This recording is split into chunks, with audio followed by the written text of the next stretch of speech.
বন্ধুরা, আজকে আমি যে রেসিপিটা করছি সেটা হচ্ছে লতি দিয়ে চিংড়ি মাছের তরকারি।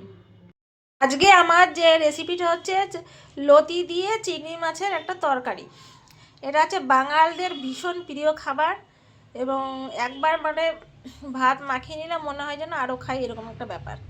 তা আমি তার জন্য নিয়েছি একদম সোজা সাপটা কত লতিগুলো আঁশ ছাড়িয়ে নিয়েছি, একটু লম্বা একটু মোটা ধরনের লতি। আর রসুনটা একটু বেশি দিতে হবে। আর হচ্ছে লঙ্কা, একটু ঝালটা একটু বেশি হলো, ঝাল আর লবণটা হলে তো সব কিছু খাবারেই টেস্টটা আসে।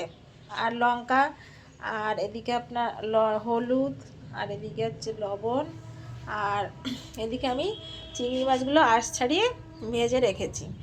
এবার আমি কড়াইতে তেল গরম করব।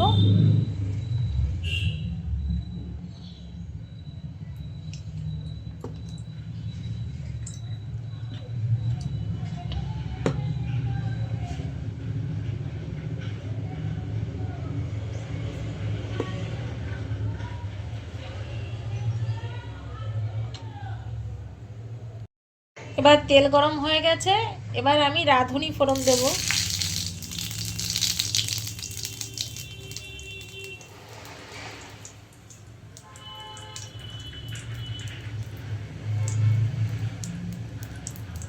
এবার রসুনগুলো যে আঁশ ছাড়িয়ে রেখেছিলাম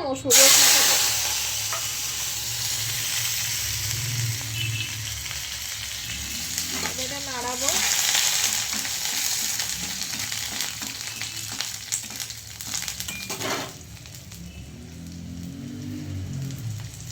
লঙ্কাটা দেবো।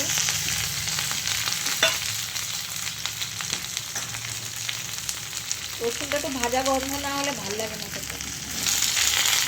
এবার লতিগুলো দিয়ে দিলাম।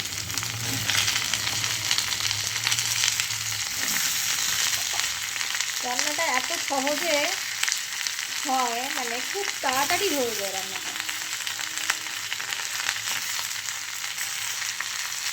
এবার আমি লবণ দিচ্ছি।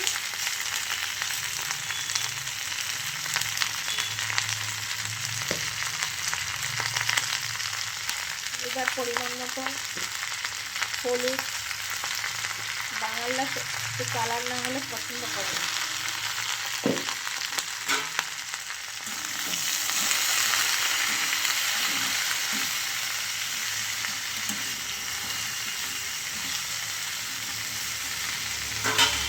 পাশে এই যে ফ্রাই প্যানে যে চিংড়ি মাছগুলো ছিল সেগুলো আমি দিয়ে দিলাম।